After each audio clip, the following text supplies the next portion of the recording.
Doctrina y Convenio 63. Buscar señales. Versículo 9. No viene por señales. Dallin H. Oaks dijo: cuando damos testimonio y cuando dirigimos la palabra en público, es raro que mencionemos nuestras experiencias más milagrosas, y pocas veces nos apoyamos en señales de que el Evangelio es verdadero. Por lo general, solamente afirmamos nuestro testimonio de la veracidad del Evangelio restaurado, y damos algunos detalles de cómo lo obtuvimos. ¿Cuál es la razón? Las señales siguen a los que creen. El buscar un milagro para convertir a alguien es buscar señales de manera indebida. Existen buenas razones por las que no procuramos la conversión mediante la exhibición de señales. El ver señales o milagros no es un fundamento seguro para la conversión. La historia de las Escrituras atestigua que las personas que se convirtieron gracias a señales y maravillas, pronto las olvidaron y nuevamente quedaron vulnerables a las mentiras y distorsiones de Satanás y sus siervos. A diferencia del testimonio del Espíritu, que se renueva periódicamente según lo requiera la persona que es digna, el ver una señal o presenciar un milagro es un acontecimiento único que se irá apagando en la memoria de su testigo, y cuyo impacto en él o ella puede debilitarse. El presidente George Q. Cannon, quien sirvió durante más de un cuarto de siglo en la primera presidencia, observó: ha sido un tema de observación entre aquellos que han tenido experiencia en esta iglesia, que cuando los hombres han sido traídos a la iglesia por tales manifestaciones, se ha requerido una sucesión constante de ellos para mantenerlos en la iglesia. Su fe ha tenido que ser fortalecida constantemente al presenciar algunas de tales manifestaciones. Pero donde han sido convencidos por el derramamiento del Espíritu de Dios, han tenido más probabilidades de mantenerse firmes, más probabilidades de soportar persecución y pruebas, que aquellos que han sido convencidos mediante alguna manifestación sobrenatural.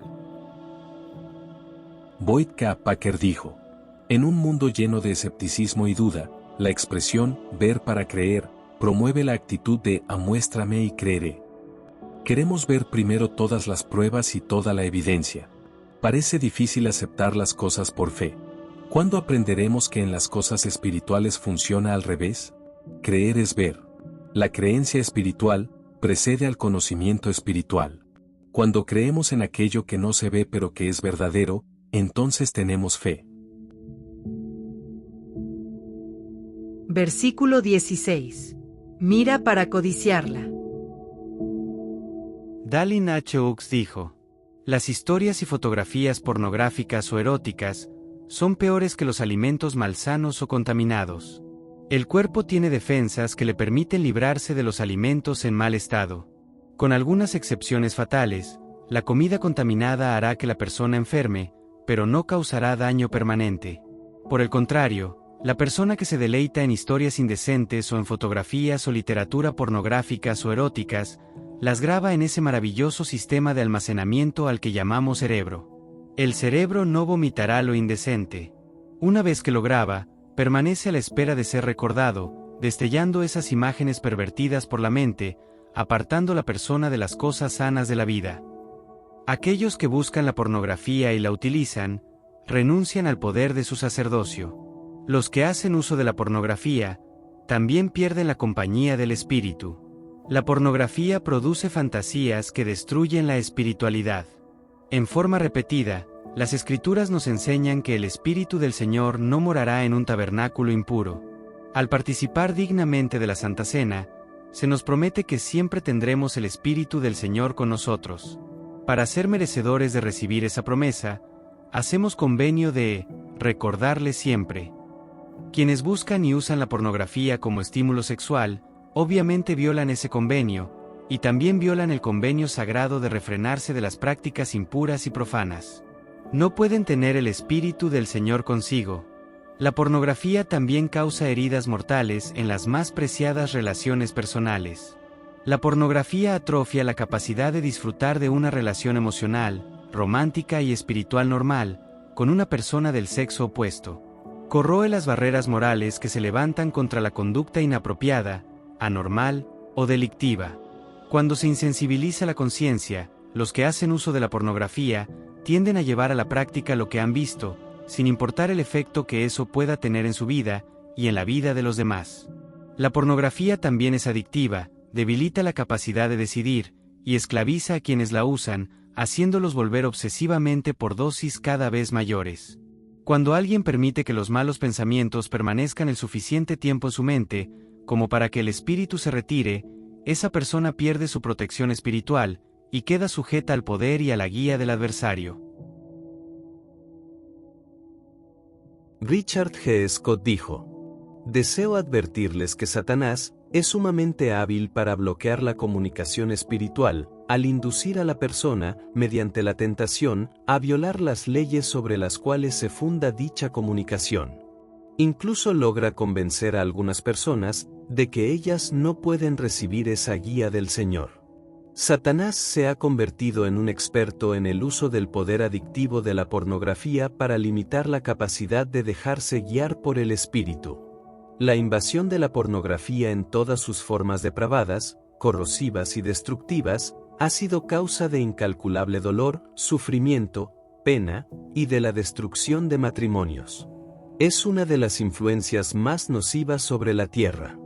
Ya sea por medio de materiales impresos, películas, televisión, canciones obscenas, groserías por teléfono, o en la pantalla parpadeante de una computadora personal, la pornografía es sumamente adictiva y dañina. Ese instrumento poderoso de Lucifer degrada la mente, el corazón y el alma de quien lo use. Todos los que queden atrapados en esa red seductora y tentadora, y permanezcan allí, se volverán adictos a su influencia inmoral y destructiva. Muchos no pueden vencer esa adicción sin ayuda. El trágico escenario es tan común. Comienza con una curiosidad, que se aviva por el estímulo producido, y se justifica con la falsa premisa de que al hacerlo en privado, no se daña a nadie más. Las personas adormecidas por esa mentira, experimentan más, y reciben estimulaciones aún más poderosas, hasta que la trampa se cierra y un hábito, terriblemente inmoral y adictivo, ejerce su despiadado control. Si estás atrapado en la pornografía, comprométete plenamente a superarla ahora. Busca un lugar tranquilo. Ora con urgencia por ayuda y apoyo. Sé paciente y obediente. No te des por vencido. Versículo 23. Manantial de aguas vivas. Boyd K. Packer dijo: "La voz del Espíritu habla quedamente, indicándonos lo que debemos hacer o decir, o quizás para amonestarnos o prevenirnos. Si no escuchan, o si desobedecen esas indicaciones, el Espíritu se alejará. La decisión es de ustedes, es su albedrío. La corriente de revelación depende de la fe que tengan. Ejercemos la fe al hacer que nuestro intelecto acepte o crea como algo verídico aquello cuya certeza no podamos probar solo por medio de la lógica. Lo primero que deben hacer para ejercer la fe es aceptar a Cristo y su expiación. Al poner a prueba los principios del Evangelio mediante la fe, el Espíritu comenzará a enseñarles.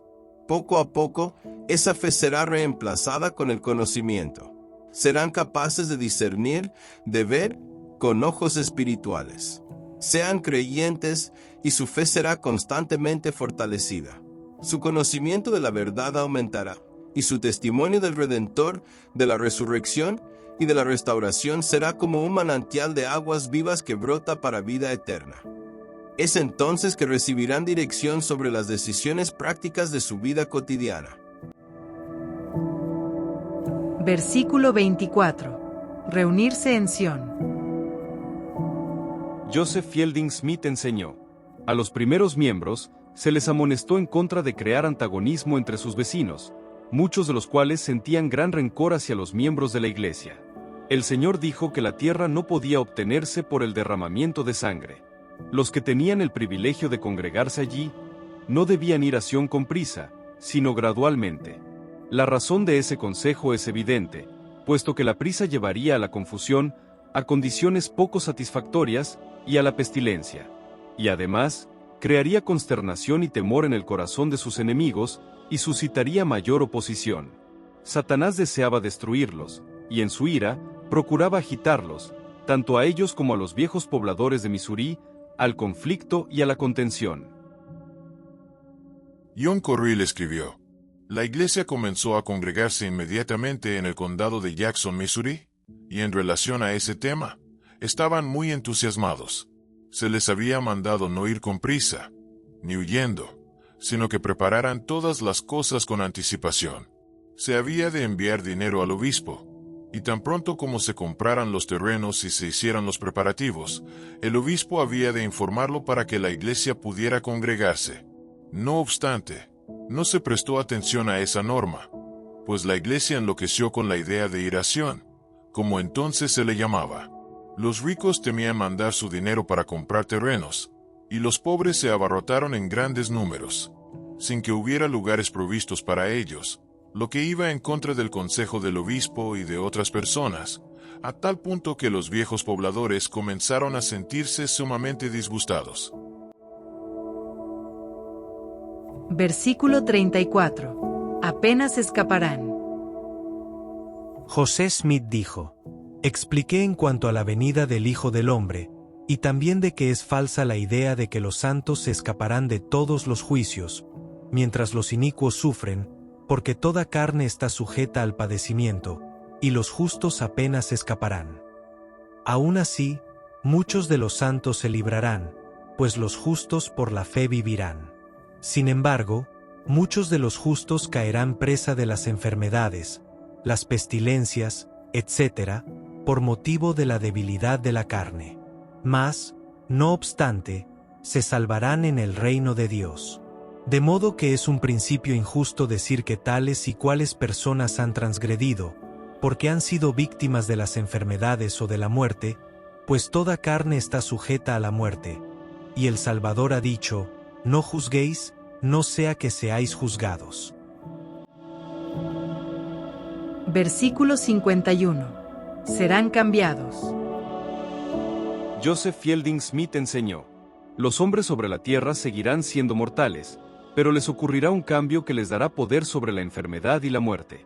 La muerte será prácticamente desarraigada de la tierra, ya que los hombres vivirán hasta la edad del árbol o los 100 años, y después morirán a la edad del hombre, mas esa muerte vendrá en un abrir y cerrar de ojos, y la mortalidad cederá el paso a inmortalidad repentinamente. No habrá tumbas y los justos serán arrebatados en gloriosa resurrección. Versículo 53. Están a las puertas. Dallin H. Oaks dijo: aunque no podemos hacer nada para alterar la realidad de la segunda venida, y no podemos saber el momento exacto en que ocurrirá, podemos acelerar nuestra propia preparación, y tratar de influir en la preparación de quienes nos rodean. Una parábola que contiene una enseñanza importante y desafiante sobre este tema, es la parábola de las 10 vírgenes, sobre la cual, el Señor dijo: y en aquel día, cuando yo venga en mi gloria, se cumplirá la parábola que hablé acerca de las 10 vírgenes. Esta parábola, que aparece en el capítulo 25 de Mateo, contrasta las circunstancias de las 5 vírgenes insensatas y de las 5 prudentes. Las 10 fueron invitadas a la fiesta de bodas, pero solo la mitad estaba preparada con aceite en su lámpara cuando llegó el novio. Las 5 que estaban preparadas entraron en la fiesta de bodas y se cerró la puerta. Las 5 que habían demorado su preparación, llegaron tarde, la puerta estaba cerrada, y el Señor no las dejó entrar, diciendo: no os conozco. Velad pues, concluyó el Señor, porque no sabéis el día ni la hora en que el Hijo del Hombre ha de venir.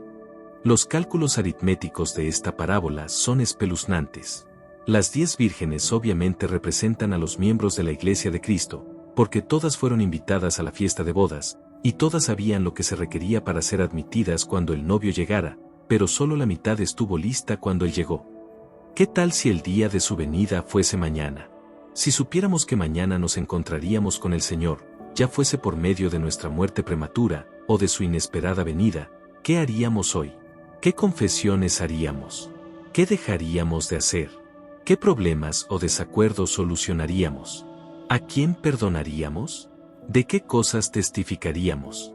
Si entonces hiciésemos esas cosas, ¿por qué no ahora? ¿Por qué no procurar la paz mientras se puede alcanzar? Si las lámparas de nuestra preparación están casi vacías, empecemos de inmediato a llenarlas. Tenemos que hacer preparativos tanto temporales como espirituales para los acontecimientos profetizados para la segunda venida.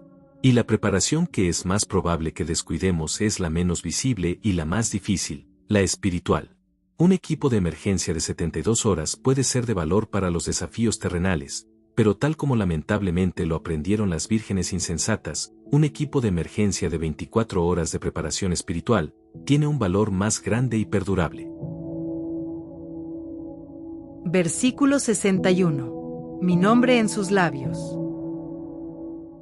Dallin H. Oaks dijo: este pasaje demuestra que tomamos el nombre del Señor en vano cuando lo usamos sin autoridad. Obviamente eso ocurre cuando los sagrados nombres de Dios el Padre y de su Hijo Jesucristo se usan para lo que se denomina profano, en maldiciones cargadas de odio, en expresiones de condena llenas de enojo, o para dar énfasis a lo que se dice. Los nombres del Padre y del Hijo se usan con autoridad, cuando con reverencia enseñamos y testificamos de ellos, cuando oramos, y cuando llevamos a cabo las sagradas ordenanzas del sacerdocio. En cualquier idioma, no existen palabras más sagradas o más importantes que los nombres de Dios el Padre y su Hijo Jesucristo. Cuando los nombres de Dios el Padre y su Hijo Jesucristo se usan con reverencia y autoridad, invocan un poder que sobrepasa la comprensión del hombre mortal. Debería ser obvio para cada creyente que estos poderosos nombres, mediante los cuales se realizan milagros, mediante los cuales el mundo fue formado, por medio de los cuales el hombre fue creado, y mediante los cuales podemos ser salvos, son santos, y se deben tratar con la más profunda reverencia. Tal como leemos en la revelación moderna, recordad que lo que viene de arriba es sagrado, y debe expresarse con cuidado, y por constreñimiento del Espíritu,